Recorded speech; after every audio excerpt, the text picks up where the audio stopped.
बातमी रामगिरी महाराज यांच्या संदर्भात आहे। रामगिरी महाराज समर्थकांनी श्रीरामपूरमध्ये मोर्चा काढलेला आहे। मुसलमानांच्या निषेधानंतर रामगिरी समर्थक हे रस्त्यावर उतरलेत। श्रीरामपूर तालुक्यामधील खैरीसह पंचक्रोशीतील ग्रामस्थ हे आक्रमक झाल्याचं पाहायला मिळतंय।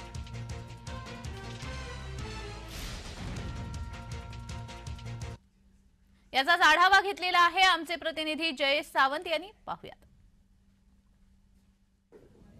महंत रामगिरी महाराजांच्या केलेल्या वक्तव्याच्या निषेधार्थ अनेक ठिकाणी आंदोलने होत असताना महंत रामगिरी यांच्या समर्थन करण्याकरता आज या ठिकाणी श्रीरामपूर तालुक्यातील खैरीनिंबा येथे रस्ता रोको आंदोलन करत नेमकी काय भावना आहेत या ठिकाणी ग्रामस्थांच्या, का हे आंदोलन करत आले? आज आंदोलन महाराजांनी जे वक्तव्य केलं ते अतिशय बरोबर केलेलं आहे आणि महाराजांविषयी जे लोक इथं चुकीच्या भावना बोलताय किंवा काही स्टेटस ठेवत आहे, सोशल मीडियावरती जे व्हायरल व्हिडिओ होत आहे, हे सगळे बघून आमच्या भावना दगावल्या हिंदूंच्या आणि यांच्यावरती लवकरात लवकर योग्य ती कारवाई करण्यात यावी, अन्यथा आम्ही हिंदू लोक शांत बसणार नाही। काय कशा पद्धतीने या ठिकाणी आंदोलनाची रूपरेषा होती आणि काय भावना आहेत? या ठिकाणी सकाळी आम्ही सर्वजण आमच्या आराध्य दैवत वाघाई माता मंदिरामध्ये एकत्र झालो।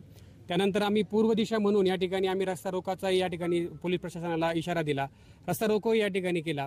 त्यानंतर गावामधील सकल हिंदू समाज एका ठिकाणी येऊन एक आरतीचं आम्ही या ठिकाणी नियोजन केले आणि या ठिकाणी आम्ही या प्रशासनाला सांगू इच्छितो की आमच्या ज्या हिंदू समाजाच्या ज्या भावना आहे त्या जर या समाजकंटकाकडनं जर दुखावल्या जाणार असेल आणि सकल हिंदू समाज जर एकत्र जर झाला तर यानंतर होणाऱ्या परिणामाला सर्वस्वी या ठिकाणी पोलीस प्रशासन या ठिकाणी जबाबदार राहील। आपण बघितलं की या ठिकाणी जे रामगिरी महाराजांना बदनामीचं जे षडयंत्र आहे ते मुस्लिम समाजाकडून होत आहे आणि हे जे षडयंत्र थांबवलं गेलं नाही, प्रशासनाने यावर कारवाई केली नाही, तर याही पेक्षा उग्र स्वरूपाचा आंदोलनाचा इशारा या ठिकाणी सकल हिंदू समाजाच्या वतीने देण्यात आला आहे। जय सावंत, जय महाराष्ट्र न्यूज करता, श्रीरामपूर, अहमदनगर।